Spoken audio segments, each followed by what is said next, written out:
네, GS 연기 노동법 강의 제3회차 강의 시작하도록 하겠습니다. 저는 김원일 노무사입니다. 반갑습니다. 일주일이 지금 굉장히 빨리 지나간 것 같아요. 지금 뭐 날씨도 많이 좋아졌고 뭐 서늘해서 공부하기는 참 좋은 그런 상황인데 아직 뭐 코로나 바이러스 때문에 실감 못하고 있는 상황이네요. 그죠? 저번 주 이제 공부하셨던 거는 다 복습을 했을 거라고 예상을 하고 오늘부터는 이제 근로계 관계의 성립 부분부터 시작을 하도록 하겠습니다. 보시면은 일단 근로 관계에 대해서 보시면은 처음에 회사에 입사하게 되면 이제 근로 관계가 성립이 되죠. 그래서 보통 이때 쓰는 게 이제 근로 계약서를 쓰시죠.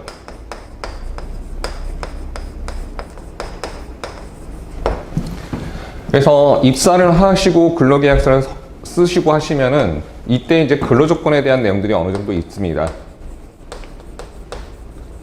하지만 이때 정하지 않는 근로계약에 관한 것들은 이제 회사의 사규가 있죠. 이거를 이제 취업 규칙이라고 합니다. 이제 다른 공통적으로 모든 근로자들한테 적용되는 이 취업 규칙이라는 근로 조건에 따라서 취업 규칙에 따라서 근로 조건들이 결정을 해지고요. 그다음에 구체적으로 이런 근로 조건들에 대해서는 보시면은 뭐 임금이라든지 그다음에 뭐 근로 시간이라든지 그 다음에 뭐 휴일, 뭐 휴가 이런 것들이 있죠. 그 다음에 이제 제일 중요한 게 인사권, 사용자의 인사권 관련인데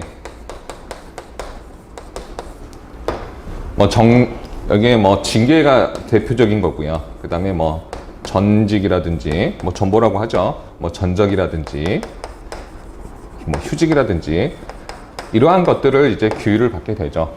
근무하시면서. 그 다음에 근무 쭉 하시다가 이제 어떤 기업 상황이 변동이 되는 경우가 있습니다. 이걸 기업 변동이라고 하는데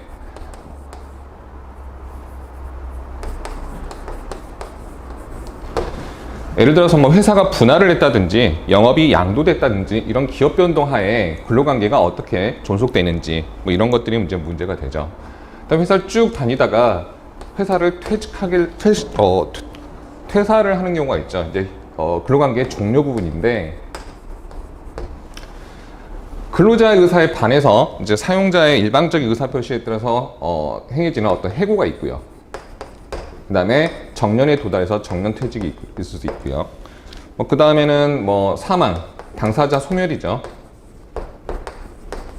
뭐 회사가 없어질 수도 있고 근로자가 사망할 수도 있겠죠. 뭐 이런 이유로 이제 쭉 이 플로우로 근로관계가 이렇게 쭉 진행이 됩니다.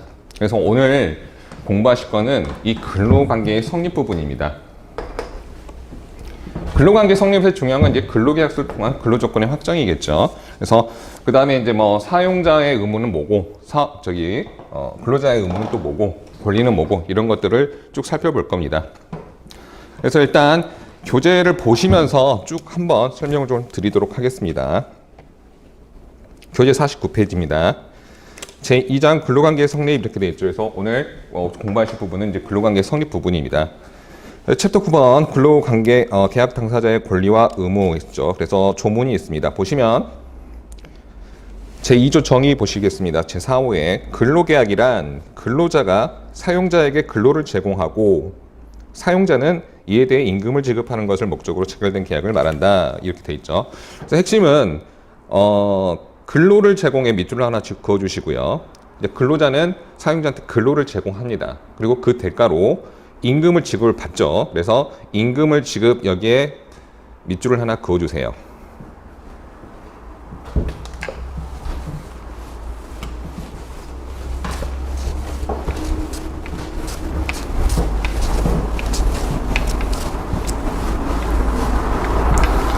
여러분 이제 제가 이제 중간중간에 법조문을 좀 체크를 해드리는데 법조문을 보라는 거는 쟁점을 좀 파악하셔라 이런 의미에서 체크를 해드리니까 뭐 외우시면 좋고 굳이 외울 필요는 없습니다만은 1차 준비하시는 분들은 그래도 꼼꼼히 좀 봐주세요.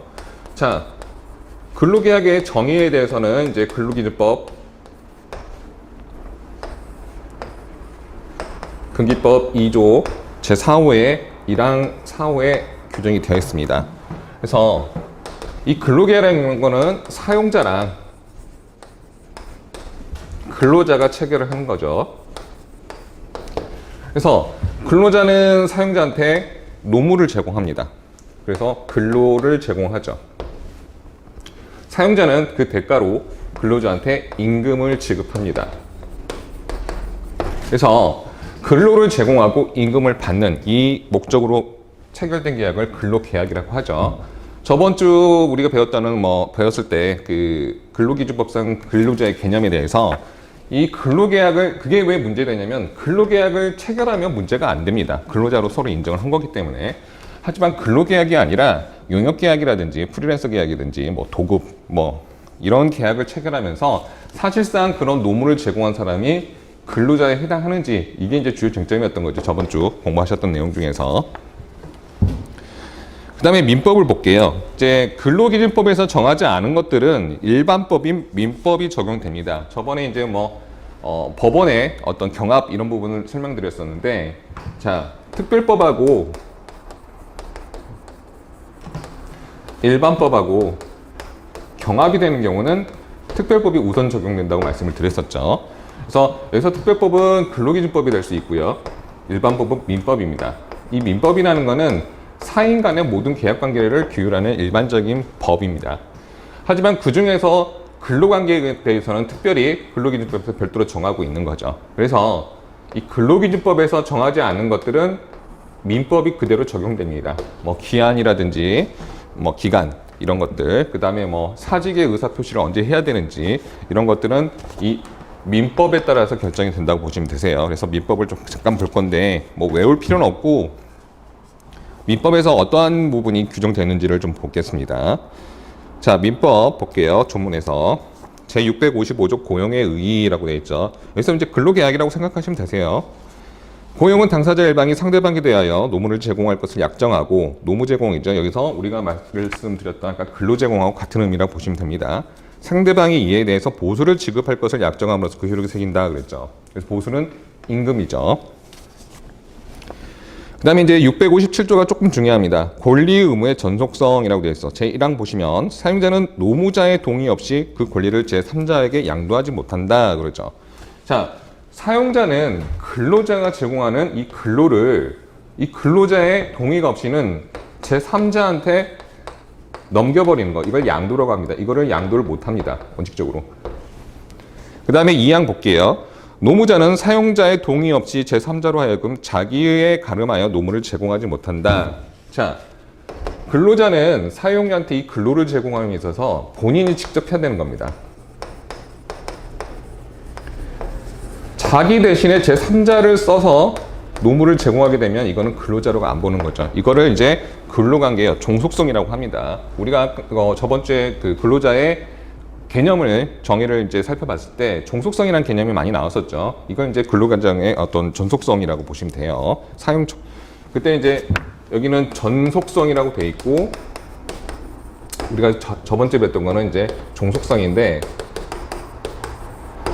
종속성은 이제 사용자의 지휘 감독 하에 받는 그런 것들을 말하는 거고, 전속성이라는 거는 타인에게 양도를 못한다는 그런 의미를 좀 파악을 해주시면 될 것 같아요. 그래서 657조 1항에서 밑줄 하나 그어줄게. 노무자의 동의 없이 줄 하나 그어주시고, 뒤에 제3자에게 양도하지 못한다 그어주시고요. 2항에서 사용자의 동의 없이 이거를 줄을 하나 그어주시고, 뒤에 자기에 가름하여 노무를 제공하게 하지 못한다, 이거를 하나 줄을 그어주시면 될 것 같습니다. 그 다음에 제2조 신의 성실이라고 되어 있죠. 이걸 이제 보통 신의칙이라고 합니다. 신의 성실의 원칙이라고 하는데,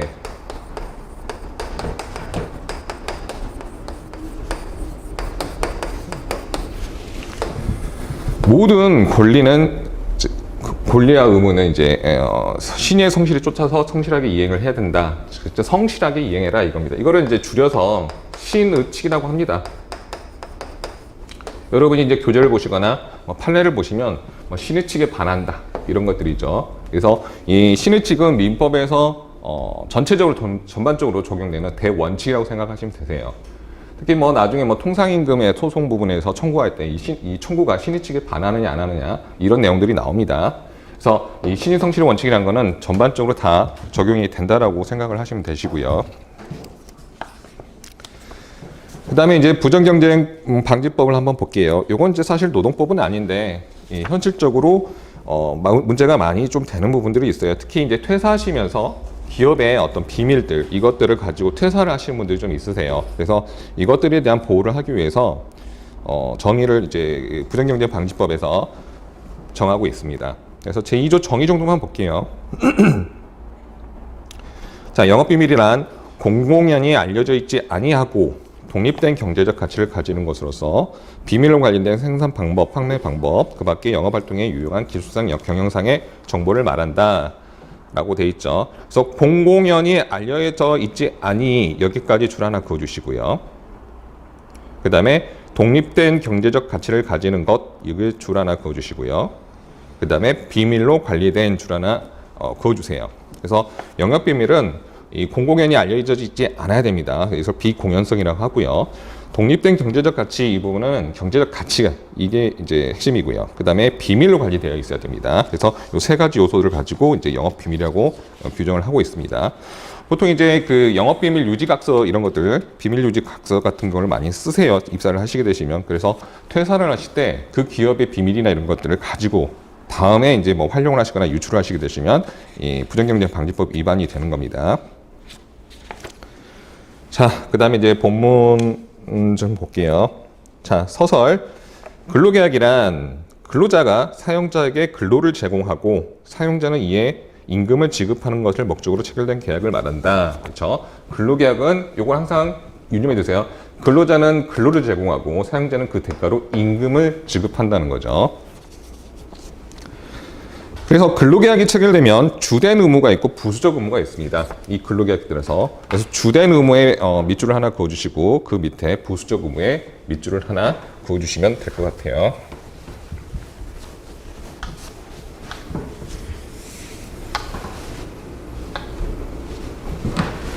자, 보겠습니다. 이 근로계약을 통해서 이 근로계약에는 크게 주된 의무가 있고요. 부수적 의무가 있습니다. 이 주된 의무라는 것은 근로계약을 통해서 달성하고자 하는 목표입니다. 계약의 목표라고 생각하시면 되세요.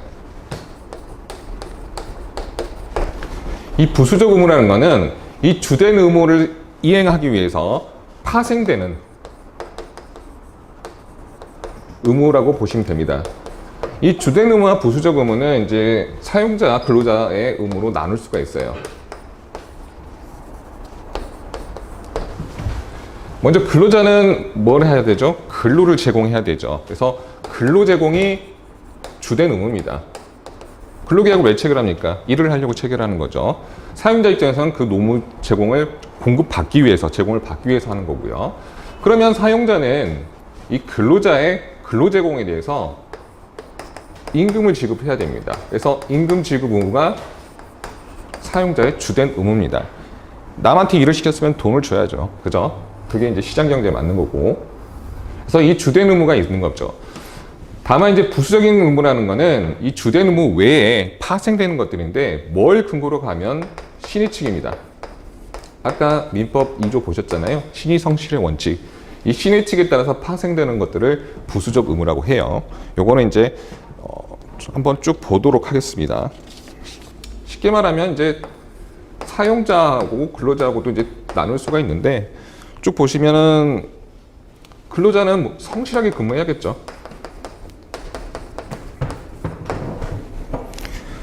사용자는 배려를 해야 할 의무가 있습니다. 이 배려 의무라는 게 뭐 양보를 하고 뭐 그런 의무가 아니고 안전이라든지 어떤 인격공 실현에서 그것들을 이제 보호해 줄 그런 의무를 말합니다. 그래서 뭐 쉽게 뭐 보호 의무라고 생각해 주면 되세요. 근로자한테 일을 시키면서 안전하게 시켜야 되는 거죠. 이런 게 이제 신의칙상 파생되는 부수적 의무입니다.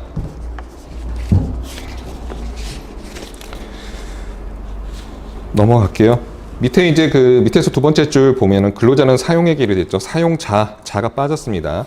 나중에 이제 정리가 되면은 오탈자 한번 싹 올려드릴게요. 자, 두 번째 그 다음 페이지 보겠습니다. 50페이지. 자, 주된 의무 볼게요. 근로계약성의 주된 의무, 근로자의 근로제공 의무입니다. 아까 말씀드렸죠. 자, 주된 의무는 사용자와 근로자가 있는데 근로제공 의무가 근로자의 주된 의무입니다.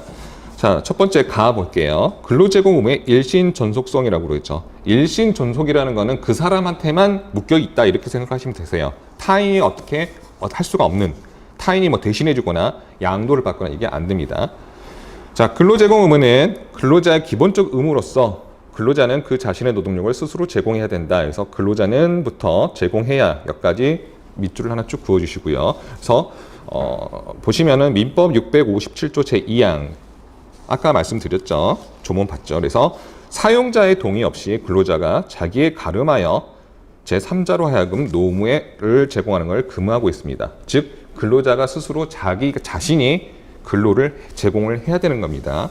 우리가 이제 근로자성 판단 기준 중에서 뭐 독립사업자성 이런 것들을 보셨어요. 그때 타인을 이용해서 자기의 가름에서 이렇게 노무를 제공할 수 있는지 이런 것들을 또 하나 징표로 봤었죠. 만약에 다른 사람을 사용해서 노무를 제공한다 이렇게 되면은 그분은 이제 근로자로 보기엔 좀 어려운 부분이 있습니다. 근로자성이 부정 징표 중에 하나입니다. 사용자의 지휘 감독에 따른 근로 제공. 자, 근로 제공하는데 자기 마음대로 할 수는 없어요. 쉽게 말하면 회사에서 시킨 일을 해야 되는 거죠. 그래서 사용자의 지휘 감독에 따른 근로 제공 이렇게 이해를 해주시면 되시고, 자 보실게요 내용을. 근로자는 사용자와의 근로계약 취지와 당사자의 약정에 따라 근로를 제공하면 되나? 그렇죠. 근로계약서에서 무슨 업무를 하는지에 대해서 적시가 돼 있죠. 간단하게. 그런데 이제 현실적으로는 구체적으로 다 그걸 세세하게 약정하기 좀 어렵습니다. 그래서 근로자는 그때그때 사용자의 지휘 감독에 따라서 근로를 제공하면 족합니다. 그래서 사용자의 지휘 감독에 따라 근로를 제공하면 된다. 줄 하나 그어주시고요. 뭐 여기서 뭐 줄을 그어는 부분은 이 파트는 내용이 전반적으로 이해를 중심으로 하시면 되세요. 이해를 좀 하시기 위해서 드리는 부분이고 시험의 출제 가능성은 극히 낮습니다. 뭐 그렇게 판례가 많은 것도 아니고요. 즉 근로제공 의무는 근로자가 노동력을 사용자의 처분에 맡기고 근로의 내용, 장소, 수행 방법 등에 관한 사용자의 구체적 지휘 명령에 따라 근로를 제공할 의무를 말한다. 만약에 이제 의무의 위반, 근로자가 이 근로제공 의무를 위반했을 때 효과가 무엇인지 보겠습니다. 자, 의무 위반, 근로자가 자신의 책임 있는 사유로 근로제공 의무를 불이행하는 경우에는 민법상 채무 불이행이 됩니다. 그래서 민법 390조에 따라서 채무 불이행 책임을 집니다. 그래서 손해배상 청구를 해야 되거나 근로계약을 해지당할 수가 있습니다. 다만 근로계약 해지는 근로기준법 23조 1항의 제한을 받는 해고에 해당할 수 있습니다. 그래서 근로계약 해지는 근로기준법 23조 1항의 제한을 받는 해고에 해당한다. 이 부분을 줄 하나 쭉 그어주세요. 근로자는 이제 근로 제공을 해야 되는데 이거를 제공을 안 해요. 만약에 위반을 해요. 그렇게 되면은 사용자 입장에서는 이 근로계약을 통해서 달성하려고 하는 목적을 달성할 수가 없죠. 그러다 보니까 이거는 채무 불이행이 되는 겁니다.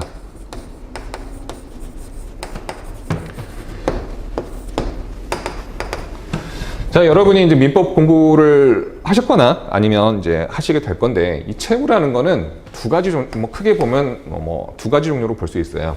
하는 채무, 쉽게 말하면 주는 채무.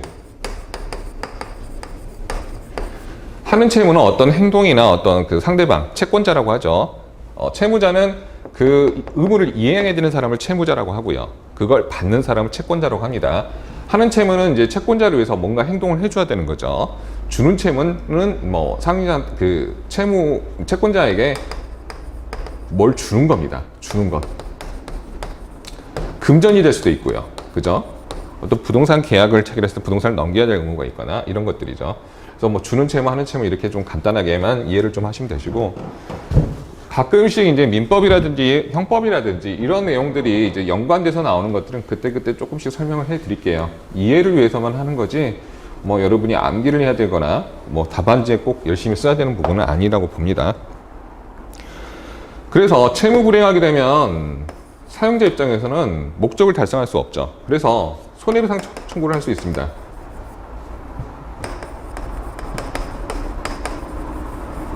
아니면 도저히 근로계약 관계를 유지할 수가 없다 이 사람과. 그러면 근로계약을 해지할 수 있어요. 자, 뭐 이것도 이따 다시 한번 설명을 드릴 건데, 뭐 해지라는 거는 장래를 향해서 그 법률 관계를 소멸시키는 겁니다. 그러면 이 근로계약을 해지한다는 거는 근로자가 동의하면 이제 뭐 합의 해지가 되겠지만은 근로자가 동의하지 않는 경우에는 사용자가 일방적으로 근로관계를 종료시키는 거죠. 그렇다 보니까 이거는 사실상 해고입니다. 해고에 대해서는 뭐 나중에 자세히 배우실 건데, 이 해고의 개념이란 거는 사용자가 일방적인 의사표시를 함으로써 근로관계를 일방적으로 종료시키는 거예요. 근로자가 뭐 동의하는 게 아니에요. 사용자 일방적인 의사표시에 따라서 근로관계를 종료시켜버리는 것을 해고라고 합니다. 그래서 결국은 근로계약을 해지하는 건 결국은 해고에 해당을 해요. 말이 해지지 이건 노동법상, 근로기준법상 해고에 해당합니다. 이 해고는 근로기준법 23조 1항의 적용을 받습니다. 근로기준법 23조 1항은 앞으로 이 사용자의 인사권과 관련해서는 굉장히 중요한 조문이고, 여러분이 이제 실무를 가시더라도 노동위원회 사건에서는 거의 이 개별적 근로관계에서는 이 부분이 적용이 된다고 보시면 돼요. 그래서 23조 1항에는 이제 정당한 이유가 있어야 된다고 합니다. 사용자 인사권 행사에 대해서. 그래서 이 정당한 이유가 있어야 된다고 하는데, 요거는 뭐 나중에 쭉 설명을 드릴 거지만, 뭐 정당한 이유에는 기본적으로 뭐 사용자의 인사권이 남용되지 않아야 된다, 이런 법리가 있고요. 뭐 징계와 관련해서는 뭐 징계 절차, 사유, 양정 이런 것들에 대해서 정당성이 인정돼야 된다, 이렇게 보고 있습니다. 자, 책 교재 볼게요. 다시. 그래서 의무의 위반 밑에서 그 위에서 세 번째 짚어볼게요. 의무의 위반 하나, 둘, 세 번째. 다만 근로계약 해지는 근로기준법 23조 제1항의 제한을 받는 해고에 해당하므로, 자, 그 정당성이 인정돼야 한다. 그렇죠? 그 다음에 이제 이러한 근로제공은 근로자의 인격과 불가분의 관계에 이루어지므로 이행강제, 뭐 직접강제라든지 간접강제는 허용되지 아니한다, 이렇게 되어 있는데, 이게 무슨 말이냐면 근로자가 사용자한테 근로제공을 해야 돼요. 근데 하지 않아요. 그러면 사용자는 어떻게 강제를 할 수 있는 방법이 있을까? 이게 이제 강제, 이행강제라고 합니다.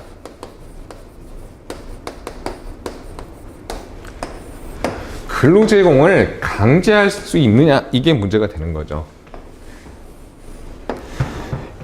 그래서 이러한 강제에 대해서는 크게 이해만 하세요. 이거는 이해를 위해서 설명을 드리는 거니까.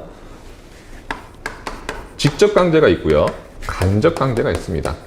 그때 말하면 직접 강제는, 자, 직접 뭔가를 해라, 즉 직접 이렇게 근로 제공을 하게끔 하는 거고, 간접 강제는 이 이행을 위해서 이제 압박을 주는 겁니다. 뭐 벌금을 매긴다든지, 아니면 뭐 이행강제금이라든지 이런 것들을 매긴다든지, 뭐 하루에 근로를 제공하지 않으면 손해배상을 얼마씩 해라, 이런 것들이 이제 간접강제라고 볼 수 있는데, 근로관계에서는 근로 제공을 하지 않는다고 해서 이행강제가 허용이 되지 않습니다. 일반 뭐 민사 채권 관계에서는 이행강제가 허용이 되겠지만은 이 근로 제공에 있어서는 이행강제가 안 돼요. 왜 그러냐면, 자, 책에 교재에 보시면 이제 근로 제공이라는 건 단순히 일을 하는 것뿐만 아니라 근로자의 인격과 불가분의 관계에 있기 때문에 이 인격권에 대한 침해가 될 수 있는 거죠. 뭐 양심의 자유나 이런 것들이 있을 수 있고요. 그래서 이행강제는 근로관계에서는 허용되지 않는다, 요까지만 알아두시면 돼요. 뭐 직접 강제가 뭐고 간접 강제가 뭐고 이런 것들 뭐 답안 쓸 일이 없습니다, 특별히. 그래서 이해하는 정도만 해주시면 되십니다. 그래서 근로계약상 주된 의무 중에서 근로자의 근로제공 의무를 이제 한번 살펴봤습니다. 그 다음에 사용자의 임금지급 의무를 볼게요. 자, 가의 사용자는 근로자에게 근로의 대가로 임금을 지급할 의무를 진다. 뭐 민법 아까 보셨죠? 민법 655조에 보시면은 상대방이 이에 대해 보수를 지급할 것을 약정함으로써 효력이 생긴다라고 되어 있죠, 민법에. 그래서 보수를 지급, 즉 임금을 지급할 의무를 집니다. 이러한 사용자의 임금 지급 의무는 근로자가 제공한 근로에 대한 반대급부로의 의미를 갖는다. 즉, 급부라는 건 서로 주고받는 거. 그래서 근로자한테 근로를 제공받으면 거기에 대한 대가, 반대급부로서 지급을 해줘야 되는 거죠, 임금을. 나아 보겠습니다. 무노동, 무임금의 원칙. 이거는 이제 뭐 임금 파트에서도 나오는 건데, 기존에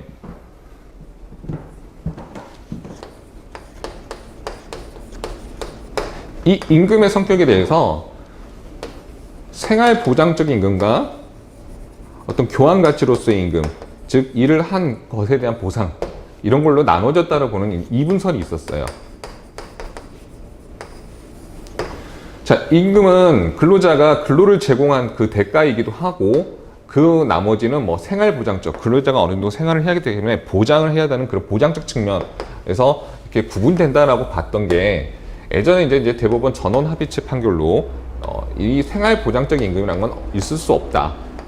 즉 교환적 대가, 경제적 대가로서만 인정이 되는 거죠. 그럼 이 말이 그러면 결국 무슨 말이냐면 근로를 제공하지 않아요. 그러면 이분설에 따르면 이 생활보장적 측면의 임금은 지급을 해야 됩니다. 그럼에도 불구하고 사용자가.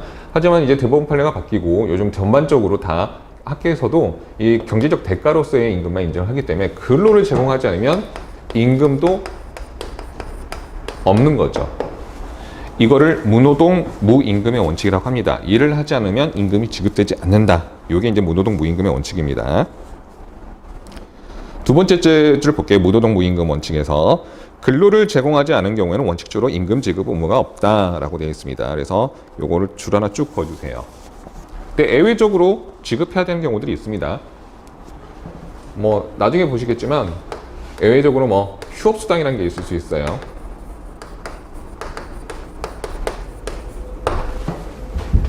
휴업수당이란 거는 근로자가 일을 하지 않음에도 불구하고 사용자 측의 어떤 귀책 사유 때문에 일정 금액을 보존해 주는 겁니다. 평균 임금의 70%를 지급을 해야 될 의무가 이제 휴업수당인데 근로를 제공하지 않음에도 이게 금원을 받는 거죠. 그래서 이런 예외적인 경우를 제외하고는 원칙적으로는 노동을 하지 않으면, 근로를 제공하지 않으면 임금 지급 의무가 사용자에게는 없습니다. 그 다음에 51페이지 보겠습니다. 그래서 이런 사용자가 근로자가 근로를 제공했음에도 불구하고 임금을 지급하지 않는 경우에는 임금체불이라는 형벌을 받습니다. 그러니까 범죄가 성립이 돼요.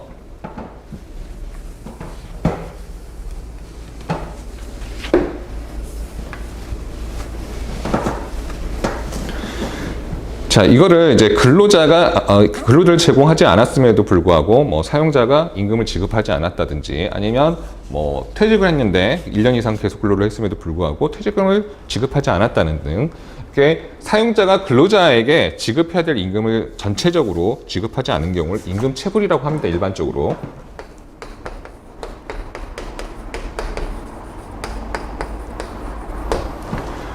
자, 이게 한자라서 좀 어려운데 이거는 이제 지급불자입니다. 지급한다. 체는 이제 지체됐다. 그래서 임금을 지급하는 걸 지체했다라고 생각하시면 되세요. 그래서 나중에 이제 임금 지급의 원칙에 대해서 뭐 정기불, 전액불, 뭐 통화불, 뭐 이런 것들의 원칙을 이제 배울 건데 제때 안 주면 임금체불입니다. 쉽게 말하면 일단 하나의 임금체불의 사례로서. 그래서 근로자한테 임금을 지급하지 않으면 사용자의 임금체불의 죄책을 집니다. 이게 뭐 최근에 형량도 많이 높아졌지만은 이 임금체불이 사실상은 뭐 원칙적으로는 징역형도 있습니다. 징역도 가능해요. 근데 대부분 사실은 벌금에서 끝납니다. 사용자한테 현실적으로. 다만 징역형이 선고되는 경우도 있고 그 전에 구속되는 사례도 있습니다. 극히 드물긴 해요. 대부분 이제 뭐 여러분이 시험에 합격하시고 뭐 수습이라든지 뭐 1년차 때 많이 하시는 거. 근데 나중에도 임금체불을 많이 하시는 분 계십니다. 전문적으로. 그래서 임금체불을 사건을 많이 하시게 될 텐데 이때 이제 많이 이제 근로자들 입장에서는 좀 처벌 수위를 형 양형을 좀 세게 가져가고 싶다라고 하시는데 이 임금체불이 일반적으로는 이 벌금이 그렇게 강하지 나오지 않아요. 보통 최근에 이제 경향들을 보면 뭐 벌금 한 300에서 뭐 한 100까지도 나오는 경우도 있습니다. 보통 이제 약식 기소를 하게 되면 뭐 300만 원 정도 구형을 하는데 정식 재판 가면 뭐 이게 150이나 뭐 200으로 깎이기도 합니다. 그래서 통상 뭐 한 300 정도 이렇게 벌금이 나온다라고 생각하시면 되시는데, 자 보면 임금체불은 반의사 불벌죄에 해당한다라고 되어 있죠. 이게 이제 전에도 설명을 한번 드렸던 것 같은데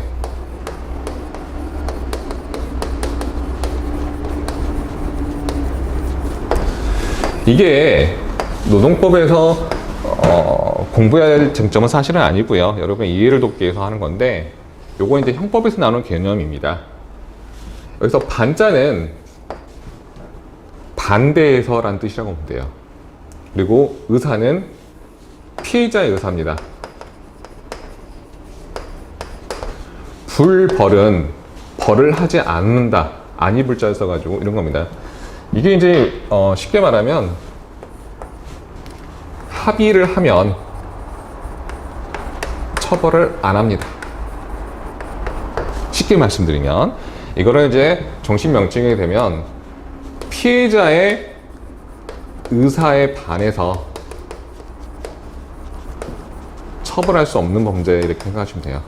이제 뭐 공소제기 이렇게 되는데 할 수 없는 범죄를 반의사불벌죄라고 합니다. 이제 중간중간에 이 반의사불벌죄에 관한 뭐 내용 나올 수도 있는데 우리 노동법, 근로기준법에서는 이 반의사불벌죄가 딱 하나 있다고 보시면 돼요. 임금체분에 관한 범죄입니다. 임금을 제때 주지 않은 경우 이 반의사불벌죄에 해당해서 피해자, 근로자와 합의하기에는 사용자를 처벌하지 않습니다. 그래서 여러분들이 실무를 가시게 되시면 임금체불할 때 보통 합의를 많이 하려고 합니다. 이게 뭐 진정이나 고소로 갈 수가 있는데 대부분 이제 체불 진정을 많이 가시죠.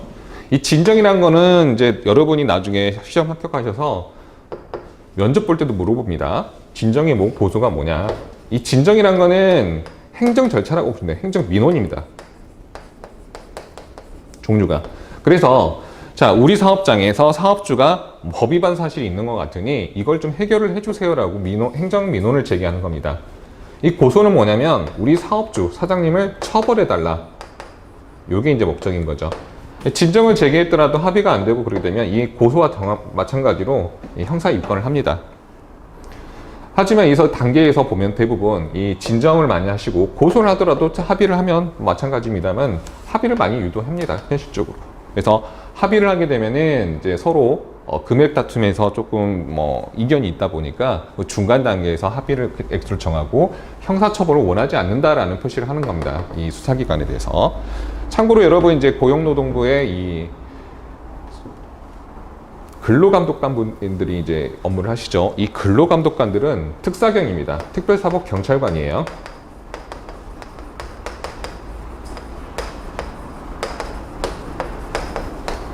말 그대로 경찰입니다. 뭐에 대해서? 노동법 관련해서는 이분들이 경찰이에요. 그래서 임금체불이라든지 근로기준법이라든지 뭐 산업안전보건법상 중대재해가 발생했다든지 이분들이 다 수사권을 갖고 있습니다. 그래서 이분들이 수사해서 검찰로 송치를 합니다. 그래서 감독관을 우습게 보고 소리 지르시는 사업주도 가끔 계시는데 안 됩니다. 네. 저 절대 좋아하지 않겠죠. 그죠? 자, 그래서 반의사불벌죄에서 간단히 좀 설명을 드렸고 이해만 하십시오.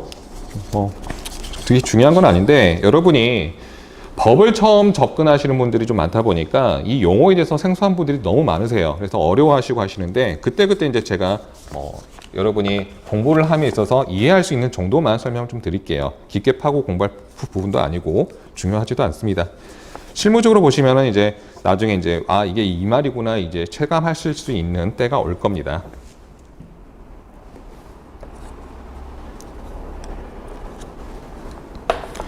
자, 세 번째, 이제 근로계약상의 부수적 의무를 좀 보겠습니다. 자, 부수적 의무라는 거는 아까 말씀드렸다시피 주된 의무에서 파생되는 의무입니다. 주가 아니라 부인 거죠.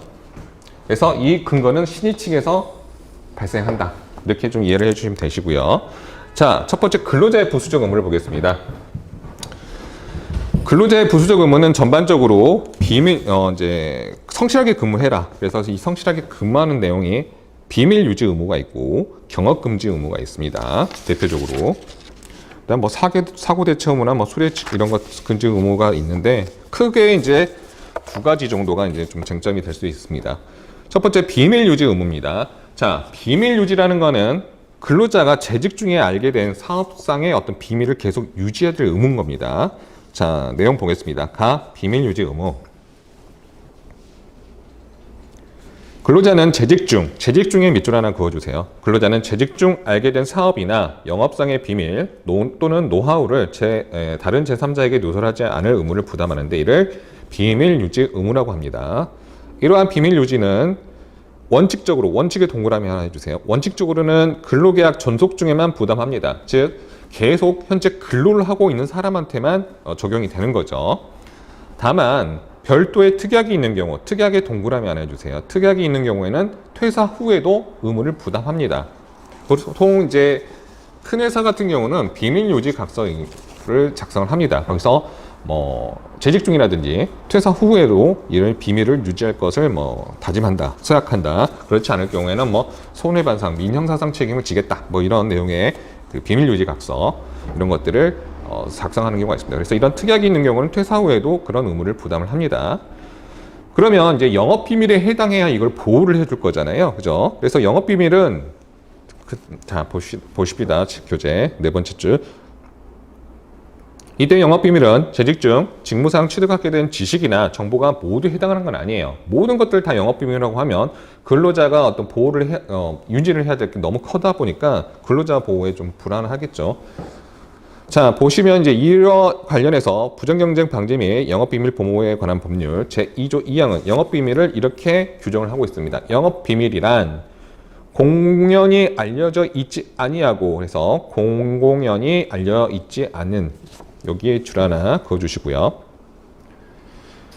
독립된 경제적 가치 여기에 줄 하나 그어주시고요. 그래서 독립된 경제적 가치를 가지는 것으로서 비밀로 관리된 비밀에다가 줄 하나 그려주세요. 그래서 비밀로 관리된 생산 방법, 판매 방법, 그 밖에 영업 활동에 유용한 기술 또는 경영상의 정보를 말한다 라고 했죠. 그래서 영업 비밀에 해당하려면 비공연성, 자 외부에 알려져 있지 않은 거를 비공연성이라고 합니다. 공공연히 알려지지 아니하고 이거는 외부에 일반적으로 알려져 있지 않은 사실을 말하는 거고요. 그 다음에 독립된 경제적 가치, 경제적 가치가 있어야겠죠. 하등 쓸모없는 걸 영업비밀이라고 보호할 가치가 없겠죠. 그 다음에 비밀로 관리돼야 된다. 그래서 비밀 유지성 이렇게 보통 이야기를 합니다. 그래서 세 가지 비공연성, 경제적 가치, 비밀 유지성 요 3개 요소를 영업비밀의 그 판단 요소로 보고 있습니다. 외울 필요는 없어요. 이해만 좀 하시고 이것도 제가 이제 중간에 이해만 하시고 넘어가라 이런 부분들은 말 그대로 이해만 하시면 돼요. 답안에 쓸 일이 그렇게 많지는 않습니다. 나중에 이러한 것들이 답안에 쓸 일이 있다라고 하면 그 부분은 이제 나중에 모의고사 문제를 통해서 그 해당 부분만 조금 참고하시면 될 것 같습니다. 그 다음에 경업금지 의무를 보겠습니다. 요거는 이제 좀 지울게요.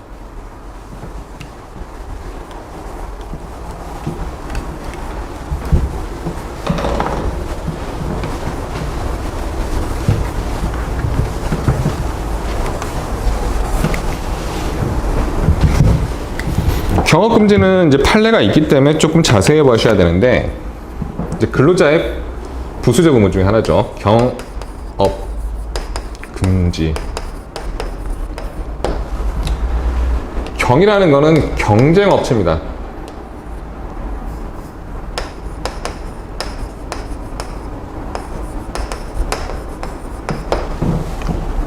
그래서 이 경업금지라는 거는 근로자가 사용자와 경쟁 관계에 있는 회사에 취업을 하거나 자기가 스스로 사업을 영위하는 것을 금지하는 겁니다.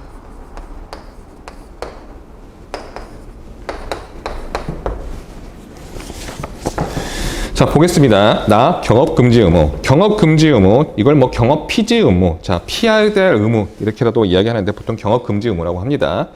경업금지 의무란 사용자와 경쟁 관계에 있는 기업에 취업하거나 스스로 경쟁 사업체를 영위하지 않을 의무를 말한다. 그래서 사용자와부터 영위하지 않을 의무까지 줄을 하나 쭉 그어주세요.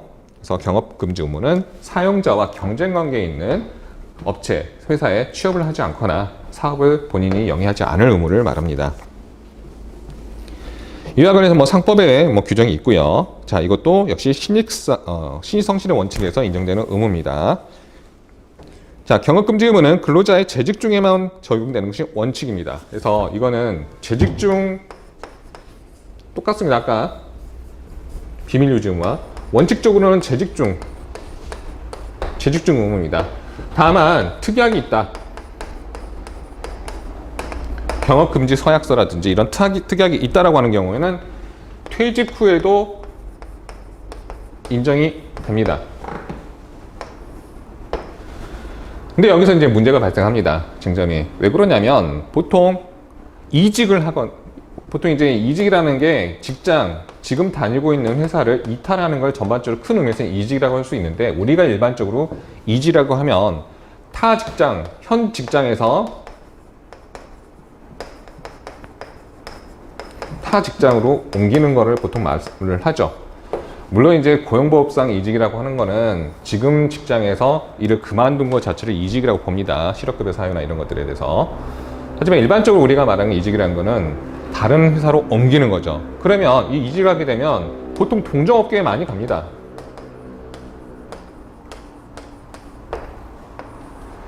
동종업계로 많이 이직을 하다 보니까, 그러면 경쟁업체, 기존 사용자와 경쟁업체에 있는 경우가 많겠죠. 결과적으로 모든 건 다 경쟁 체제이기 때문에.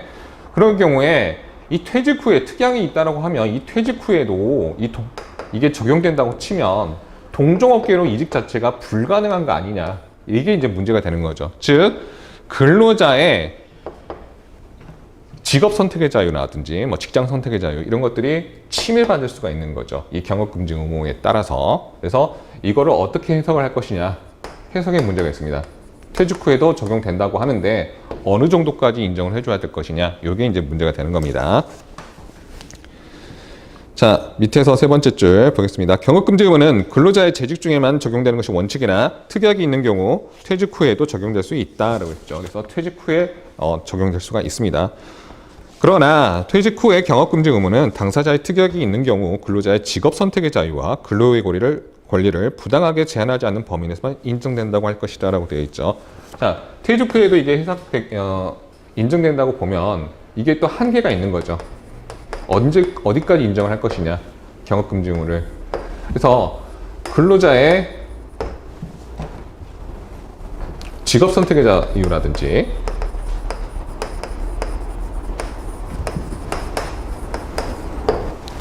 근로의 권리,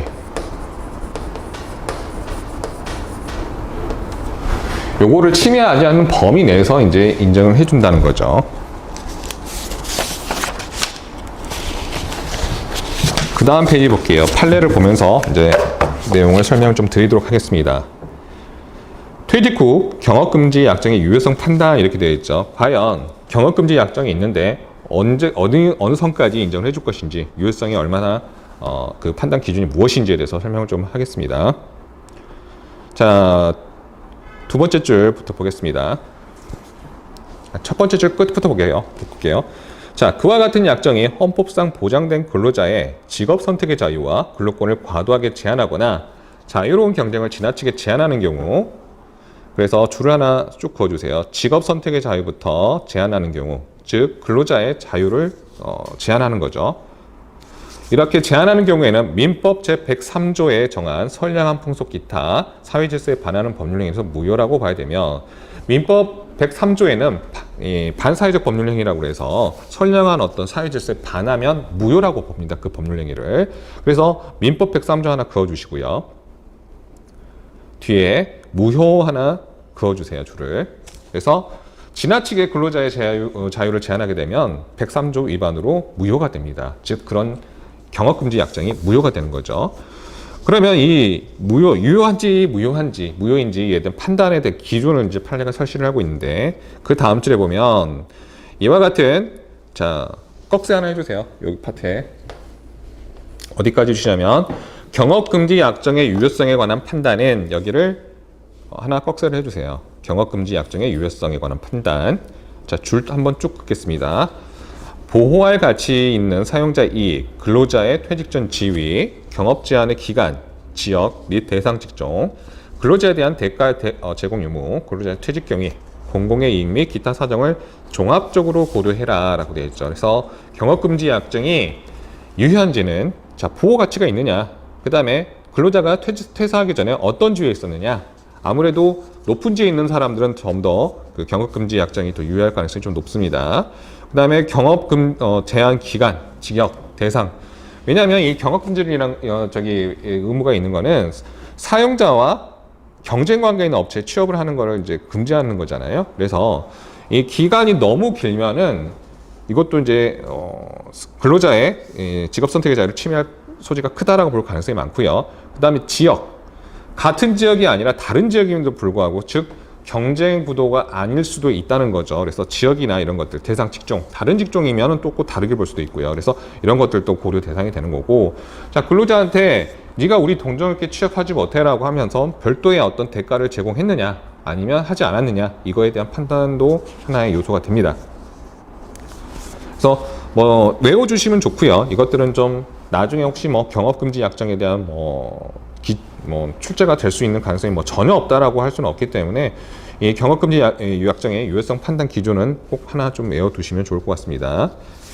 그 다음에 이제 중요한 게 그 다음에 보시면 여기에서 말하는 보호 가치 있는 사용자 이익이죠. 그러면 무엇을 보호하는 것이냐에 대해서 정의를 내려주고 있습니다. 그래서 보호할 가치 있는 사용자 이익에 대해서 꺽쇠를 하나 이렇게 해주세요. 그 다음에 줄 하나하나 보시겠습니다. 보호할 가치 있는 사용자의 이익이라 하면 부정경쟁방지법 및 영업비밀 보호에 관한 법률 제2조 2호에서 말하는 줄 하나 그어주세요. 영업비밀 줄 하나 그어주세요. 자, 영업비밀 플러스 그 정도에는 이른지 아니하였더라도 영업비밀까지는 아니지만, 자, 두 번째 줄을 하나 그어주세요. 당해 사용자만이 가지고 있는 지식 또는 정보로서 근로자와 이를 제3자에게 누설하지 않기로 약정한 것, 여기까지 줄을 그어주십시오. 자, 영업비밀 수준은 아니지만 사용자만이 가지고 있는 지식이나 정보, 이게 제3자에게 누설하지 않기로 약정, 계약한 거죠. 근로자와 약정한 것, 여기까지도 보호가 되고, 자, 세 번째입니다. 뒤에 줄 하나 그어주세요. 고객관계나 영업상의 신용의 유지도 이에 해당한다. 이게 이제 소위 말하면 영업라인이라고 합니다. 영업라인도 이것도 보호 대상이 됩니다. 보호가 가치 있는 사용자 이익. 이게 이제 실상 실무에서 문제가 많이 되는 게 어떤 그런 영업라인을 가지고 이직을 해버린 경우들이 많습니다. 이런 경우에 과연 부정경제방지법에서 말하는 영업비밀에 해당해서 문제가 되느냐, 혹은 이 경업금지 약정을 체결했을 때 이거에 대한 위반이 있느냐 해서 손해배상 의무라든지 이런 것들이 실상 문제가 많이 되는 경우가 많습니다.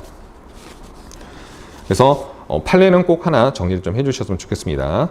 그다음에 다 사고 대처 의무라고 있습니다. 이제 근로자의 의무인데요. 일을 하다가, 쉽게 말하면 이겁니다. 일을 하다가 어떤 사고가 발생하면 거기에 대해 대처할 의무가 신의식상 인정이 된다. 이런 내용으로 보시면 되겠습니다. 그래서 사고 대처 의무란 근로자가 근로시간 내외를 불문하고 작업시설, 설비, 원료 등에 대한 결함을 발견한 경우에 사용자가 적절한 대책을 강구할 수 있도록 이를 지체 없이 고지, 사용자한테 보고를 해야 되는 거죠. 고지할 여유가 없으면 사정이 급하면 고장 사고 등을 방지하거나 응급 조치를 할 의무를 말합니다. 그래서 보고를 하거나 시간이 없으면 응급 조치를 자기가 해야 될 의무를 말합니다. 자, 이거와 관련해서는 구체적으로 법제화되어 있다라기보다는 좀 어려운데, 여러분 이제 우리가 이제 산업안전보건법도 시험 범위에는 있습니다만은 출제 가능성은 거의 99.9% 없다라고 보시면 돼요. 노동법 교수님들 잘 모르는 파트입니다, 사실은. 알 수가 좀 없는 기술적인 법이다 보니까. 여기에 산업안전보건법 52조에 근로자의 작업중지권이라는 게 있습니다.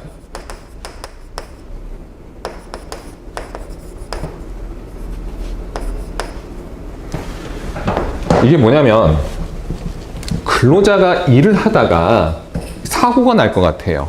그러면 원래 작업을 시키고 중지시키는 거는 사용자의 권한입니다. 하지만 근로자가 봤을 때 이거 잘못하면 사고 나겠다, 위험하다고 싶으면 작업 중지를 시킬 수 있는 권한이 있습니다. 이게 이제 산업안전보건법에서 52조에 새로 들어온 규정인데, 이 작업 중지권을 행사를 했다가 나중에 보니까 위험한 게 아니네라고 판단이 될 수도 있죠, 사실은.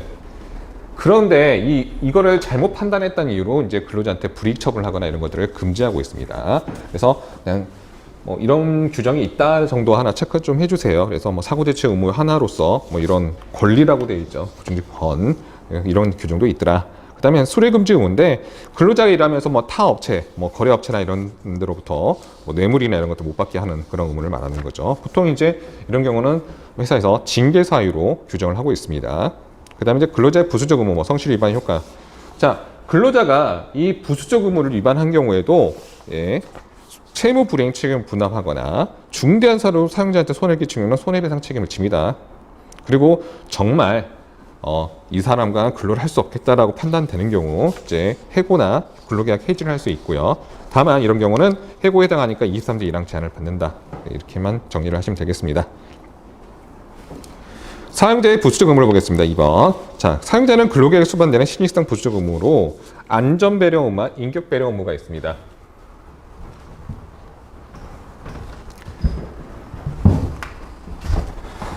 근로자한테도 이제 부수적 의무가 있고 사용자한테도 부수적 의무가 있는데, 자, 사용자한테 큰 부수적 의무는 근로자를 보호해야 될 의무죠. 배려 의무라고 하는데, 자, 안전배려 의무와 인격배려 의무가 있습니다.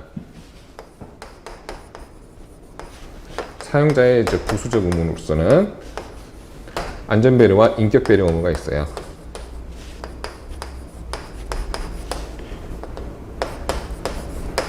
이 배려라는 거는 이제 보호라고 생각하시면 됩니다.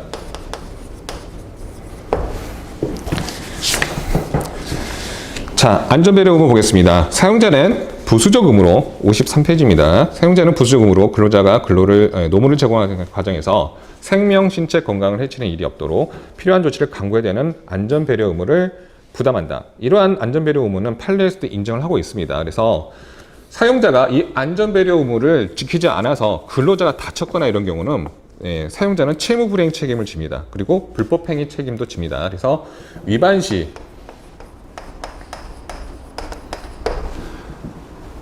손해배상 책임을 집니다. 사용자는.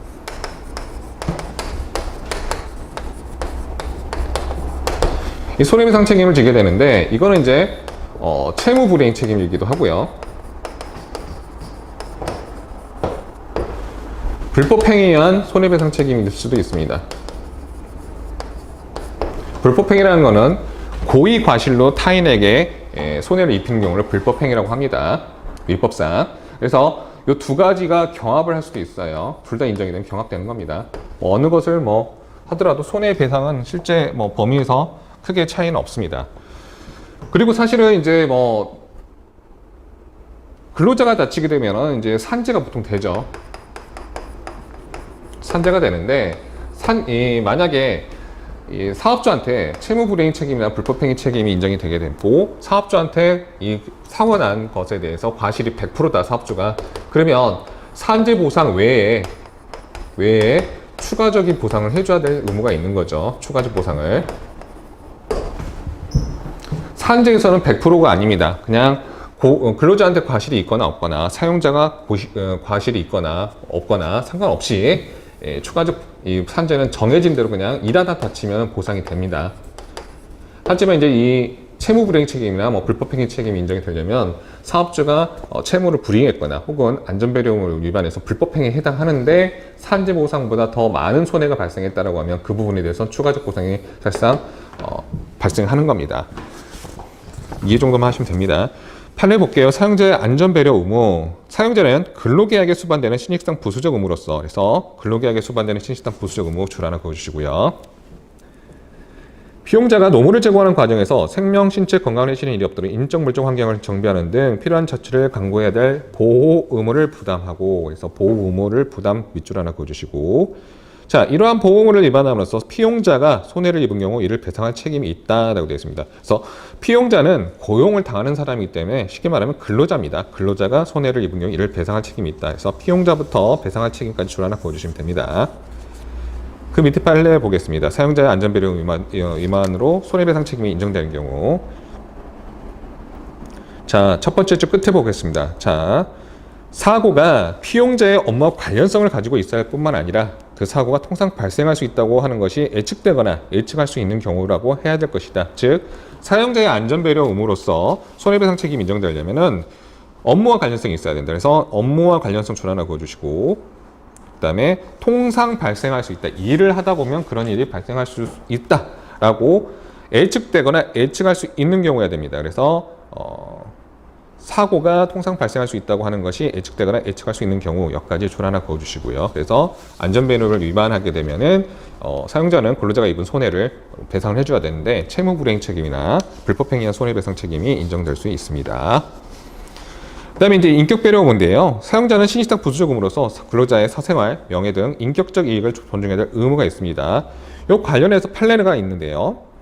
자, 사용자는 특별한 사정이 없는 한 근로자와 사이에 근로계약의 체계를 통해서 자신의 업무지휘권, 업무명령권 행사, 조화를 이루는 범위 내에서, 그래서 줄 하나 긋겠습니다. 자신의 업무지휘권부터 조화를 이루는 범위 내, 여기까지 하나 긋게요. 그래서 사용자는 그 업무지휘권과 조화를 이루는 범위 내에서 근로자가 근로제공을 통하여 참다운 인격의 발전을 도모함으로써 자신의 인격을 실현시킬 수 있도록 배려해야 될 신익상 의무를 부담한다. 즉, 근로제공이라 의무, 이것뿐만 아니라 근로자는 근로를 제공함으로써 자신의 인격권을 실현하기도 한다. 그래서 그거를 보호를 해줘야 된다. 이렇게 하는 거를 이제 인격배려 의무라고 합니다. 그래서 아까 자신부터 범위 내까지 줄 하나 그었죠. 그 다음에 그 뒤에 근로자가 여기 줄 하나 그어주시고 그 밑에 자신의 인격을 실현시킬 수 있도록 여기 줄 하나 쭉 긋겠습니다. 자신의 인격을 실현시킬 수 있도록 배려하여야 할 신익상 의무를 부담. 여기까지 줄 하나 그어주겠습니다. 그 다음에 다 보관 의무가 있습니다. 요거는 뭐냐면 근로자가 사업장에 근로를 제공하기 위해서 들어올 때 들고 오는 어떤 물건들이 있죠. 이런 것들을 잘 보관해 줄, 즉 이거를 이제 보관 의무라고 합니다. 뭐 이것도 뭐 넓은 의미에서 안전배려 의무라고 되는데 중요한 의무는 아닙니다. 그 다음에 이제 근로자의 취업 청구권인데 요거는 잠깐 쉬었다가 다시 시작하도록 하겠습니다.